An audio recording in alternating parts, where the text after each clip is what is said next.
The show starts in 3, 2, 1, go. What is going on, CaneSport, and good morning to you all. It is Izubee Charles, joined by Stephen Wagner, and thank you for joining us on this Good Morning CaneSport. It is Wednesday, January 15th, and we'd like to thank everyone for starting off your day listening to some Good Morning CaneSport. We're going to jump right into it with your daily Miami Hurricanes news, but we're going to take it back a few days. On Monday, Stephen, the Miami Hurricanes landed a commitment from four-star 2027 wide receiver Amari Stevens, originally from Fort Myers. Shout out to the 239, but plays his high school football down here in South Florida. First 2 years of his career played at St. Thomas Aquinas, where he won 2 state championships, had a huge sophomore year, recently transferred to American Heritage, and looking to continue to make big plays for the Patriots. Stephen, we've seen Amari a handful of times this year. I'll start off by saying he is a speedy guy. Quickness is known in South Florida, and he embodies that. Real speedster down there at American Heritage. And Stephen, you've had the chance to watch him a few times, but want to ask you before we get into kind of a breakdown of his game. A lot of people were saying, hey, why are we getting excited about a 2027 guy? He's years away from coming to the program, this and that. Stephen, why should people be excited to see the Miami Hurricanes land a 2027 four-star receiver from South Florida? Well, I'm not going to sit here and say that this kid's absolutely coming to Miami and the U is fully back and Amari Stevens is going to be, the second coming of Jesus Christ himself at receiver, because I have no idea. We're still 2 years away from his own signing day. I have no idea what's going to happen in 2 years. Some of us can remember a cornerback named Kasani Giles from IMG, who was committed to Miami for a little bit 2 years ago. I never even saw him in person, and he decommitted. So what the heck is going to happen with Amari Stevens? I have no idea. But this does show that young players are legitimately getting interested in Miami. They're interested enough that they're willing to say, yeah, I'm ready to go ahead and pull the trigger. I will give Miami a verbal commitment. Even if right now a verbal commitment as a 2027 means absolutely nothing. His commitment to Miami means as much as my commitment to Miami at this point. We have no idea what's going to happen. Just like, we still don't know entirely, what could happen with a guy like, say, Jordan Campbell in 2026, or last year we had no idea what could happen with Elijah Melendez in the 2025 class, or a lot of these guys who commit way early and just go ahead and jump into the recruiting class. But I do think that, we're starting to see that, with the new kind of, flow of local guys that are willing to go ahead and commit, it's at least saying that young players are legitimately thinking about going to Miami very early in their high school careers, and that Miami is making that impression. Malachi Toney, he committed as a sophomore. He ultimately reclassified and ended up in 2025.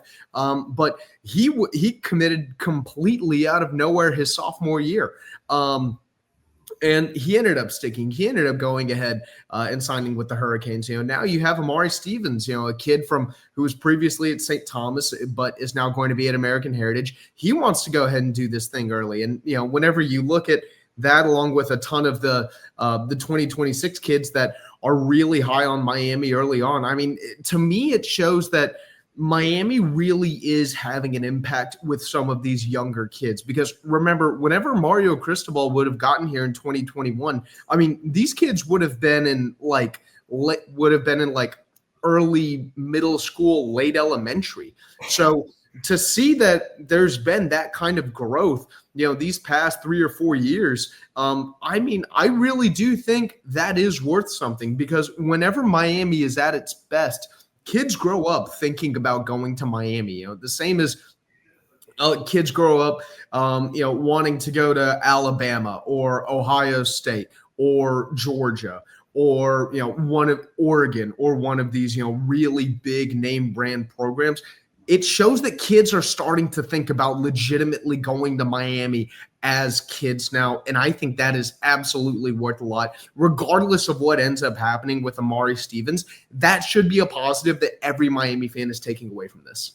Yeah, that's actually funny that you mentioned that because when he committed to Miami on Monday, some old Twitter post surfaced of him throwing up the U when he was about 7 or 8 years old. So he's a kid that obviously it seems like he's been a fan of Miami now that he's in a position to commit to a school that he's been rooting for since he was a kid. He decided to pull the trigger, and I do think it's saying a lot that Miami is taking a commitment from a 2027 guy because obviously a lot of these offers they dish out are kind of general. Hey, we're interested in you. We're going to keep an eye on you. But for a 2027 guy to have a committable offer and Miami take that commitment, I think that says a lot about Amari Stevens. And throughout the year, I had the chance to watch him at St. Thomas Aquinas. From their first game to their state championship game, and he's a guy that made a lot of plays, special teams at wide receiver in the slot. And that first game versus Bishop Gorman had a big touchdown in the back of the end zone. And on Monday we also posted kind of a bit of a cut up of some of the touchdowns that we got from him this year. And one thing that stood out to me that wasn't a touchdown, he takes a huge hit from a Bishop Gorman safety, 4-star guy, the nephew Kobe Bryant. His name's kind of passing by me right now, but takes a major hit, draws a flag, gets up, and then throws up his arms for a first down. So it's not just a speedster, a tough guy, sure-handed, that makes a lot of plays, and looking forward to seeing him to continue to make a lot of plays. So congratulations to Amari Stevens. And like we said, hey, you might be a 2027 guy, but it's great to see these young, up and coming South Florida guys, really liking Miami and tuning into that program. So we'll continue on to talking about recruiting. We'll move down to classes 2026, something that everyone at home is probably much, much more interested in hearing about. Stephen, Junior Day is rapidly approaching, going to be this upcoming weekend at Saturday down there in Coral Gables. Some of the top junior prospects locally and from the nation are going to be down there at Miami, checking out what the Hurricanes have to offer. Stephen, just head into Junior Day. Kind of, what are some of your thoughts? What are you thinking about that big weekend for the Canes? Yeah, so we already have a running visitor list up on the site. You can check it out. It's on the recruiting page. I've also gone ahead and posted it in the Recruiting Storm Center. It's a running list that we're going to just continue adding and deleting names from over the course of the week as new names pop up, as new names drop off, stuff like that. But so far, we've confirmed a couple dozen visitors that we're expecting to get down to Miami. Miami in total will probably end up hosting at a couple of hundred kids, like they have each of the last 2 years. This year, their Junior Day is going to coincide with the giant 7-on-7 tournament that they have in Fort Lauderdale, Battle Miami. Last year, it coincided with it too. The year before that, it didn't. But last year, Miami had, if I had to guess, I'd say probably somewhere around 200 or 300 kids on campus. Actually, probably closer to 300. It's looking like they're poised to go ahead and do the same thing this year. I would be really surprised if Miami has less than a couple of hundred players on campus. A lot of them are going to be coming down with their 7-on-7 teams to take tours of the campus. The Raw Miami team is going to be there. The South Florida Express team is going to be there. And, for those of you who don't follow high school 7-on-7, like 99.99999% of the normal population, basically those are these, star-studded 7-on-7 collect teams where all of the local superstars end up playing. Like some of the guys, in past years to play on those teams were like Jeremiah Smith, was on 7-on-7 was on the South Florida Express team a couple of years ago. So was JoJo Trader, Cedric Bailey, CJ Bailey, who's now at NC State, was there a couple of years ago. On the Raw Miami team last year, Amari Wallace was on that team. I'm pretty sure Dallas Wilson was on that 7-on-7 team too. This year, Javari Flowers is going to be on the Raw Miami 7-on-7 team. I haven't yet gotten a list for the South Florida Express team yet, or a roster for the South Florida Express team yet, but that's going to be absolutely star-studded too. And so Miami's going to be trying to get as many of these 7-on-7 teams to campus as they possibly can. Right now, the highest ranked prospect that I personally have been able to confirm is coming to Miami this weekend is Derek Cooper, the number 2 overall running back in the class, number 23 overall prospect.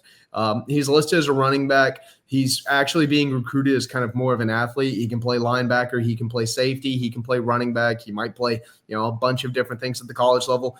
He's kind of more one of those guys that, Miami just sort of thinks of him as, like a really, really good athlete.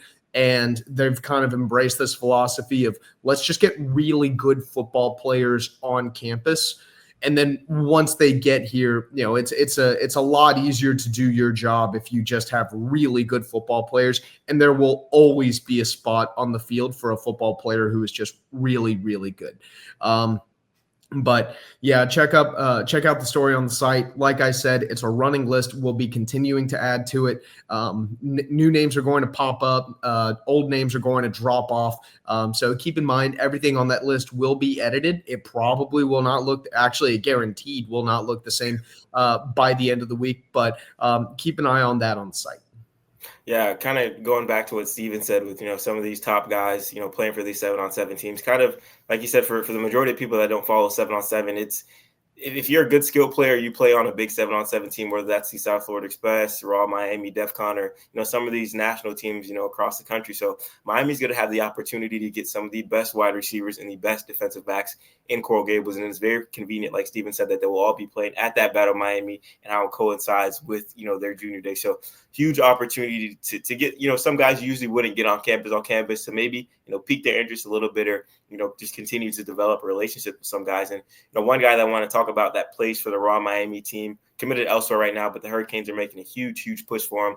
That's 4-star Florida Gators commit Jaylen Waters, who's a guy that has long liked Miami, and obviously with the defensive staff changes and things like that, you may think, hey, maybe he may be slipping away from the Hurricanes, but look like that may have drawn his interest a little bit more. He's going to be down there in Coral Gables. We had the chance to speak with him earlier this week, and he said, hey, I just really want to meet the new defensive staff, get to know the coordinators, and continue to build that relationship with the Miami Hurricanes. Steven, you've had the chance to speak with Jaylen as well, too. Kind of where do you think this situation stands kind of headed to this weekend? And do you think Miami's going to be able to, potentially flip Jaylen Waters down the road, or how big of an impact can this weekend have on him? Man, I really do think that this weekend is going to be an awesome opportunity for Miami to really seize momentum for Jaylen Waters and kind of build on what they've been able to generate here, really since the end of the season. He took a couple of visits to Miami last fall. He teammates with a couple of Miami signees in last year's class with Kellen Wiley and Gerard Pringle. Both of those guys think very well of Jaylen Waters. And, to clarify, what Jaylen's actually going to be doing at Miami is, he's not going to be going on sort of, your traditional run-of-the-mill unofficial visit. He's actually going to be shadowing Kellen Wiley. He's just going to be following Kellen Wiley around, doing whatever he does, really getting the feel for what a Miami athlete does on sort of, like a day-to-day basis. Miami wants to show him, how he fits, what his life is going to be like as a Hurricane. And it seems like they're fairly confident that, if they're able to show you what life is like, that, more likely than not, that's going to be a strong enough selling point to, ultimately end up getting a commitment. So this is a visit that I'm going to be watching very, very closely. It would not stun me if this weekend ends up in a commitment. I really like Miami. There's still a really long way to go, and it's also possible that absolutely nothing could happen. But if he did end up committing this weekend, I can't say that I would be shocked, and I don't think it would be the craziest thing in the world. But so far, that's the one kid who I'm kind of keeping an eye on as maybe he might pull the trigger. It is possible that he could flip. Although, that obviously that can change as time goes on. Yeah, and I feel like the theme of this weekend, obviously, we all love the big boys in the trenches, but this weekend you're going to be hearing about a lot of defensive backs, a lot of wide receivers, a lot of skill position guys. And, another top defensive back that's going to be down there on campus is 2026 4-star safety / cornerback Aiden Pouncey. He's heading down there to Coral Gables. He visited for the first time, early this fall, and continued to build that relationship with the Hurricane staff. And one thing I asked him during that conversation I had with him, I said, hey, I know Miami let go of Lance Guidry. Just how big of an impact do you think that had on your recruitment? He said absolutely nothing. He said, hey, my guys down there has been Mario Cristobal. My guy's going to continue to be Mario Cristobal. And kind of hearing that, from a top 150 guy, a guy that, has no shortage of schools chasing him, saying, hey, it doesn't really matter who the defensive coach is. As long as Coach Cristobal is there, I'm going to have that interest in the Miami Hurricanes. And obviously, he's looking forward to meeting Coach Heatherman, this upcoming weekend. But, Steven, just want to get your thoughts on, a big-time prospect like Aiden Pouncey kind of saying, hey, whoever's coaching on the defense, so be it. Maybe that can, be good for me. But at the end of the day, if I want to play for Miami, it's going to be because of Coach Cristobal. Yeah, well, I mean, I kind of talked about this on the message board the other day. A relationship with a position coach and a coordinator absolutely is worth something. That absolutely is. But, that's going to be what's going to get you to campus. But what keeps you on campus is your belief in a head coach and a belief in a program. Not to mention, if you don't believe in the head coach, odds are you're probably not going to go to that school to begin with. Look at a guy like, say, like Luke Nickel, for instance. Shannon Dawson absolutely played a really big role in getting him to commit to Miami. He committed because he wanted to play for Shannon Dawson. He just, had a really good connection with him. He liked the way that he runs his offense. He thinks he's going to fit really well, all of that stuff. But last year, whenever all these rumors were popping up about Shannon Dawson potentially, getting head coaching jobs or being considered for other coordinator jobs or leaving Miami, just sort of rumors that you would expect in any given year. You saw, what Luke told me was that if Miami were to part ways with Shannon Dawson, if Dawson were to leave, he'd definitely be a little bit, he'd be a little bit sad, but he's still going to go to Miami because he has enough faith in Mario Cristobal to make the right hire, whoever that's going to be.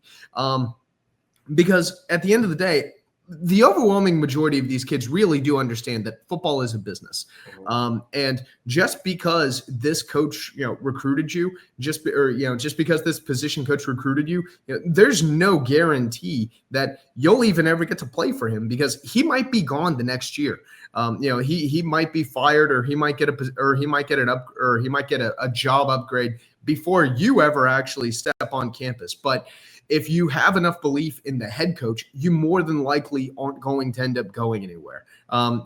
Because I think we're seeing, more and more that, head coaches really are going to have a lot of staying power whenever it comes down to which prospects are going to end up entering the transfer portal, which guys they will part ways with, after a certain year. And the overwhelming majority of the time, whenever you see, these really, really high-end recruits who choose to transfer as opposed to basically being forced to transfer.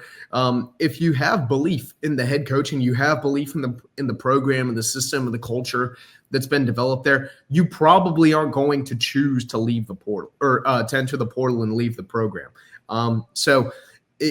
Don't get me wrong, position coaches and coordinators absolutely do matter in getting a player to campus, but the head coach is going to be what ultimately gets a guy to stick.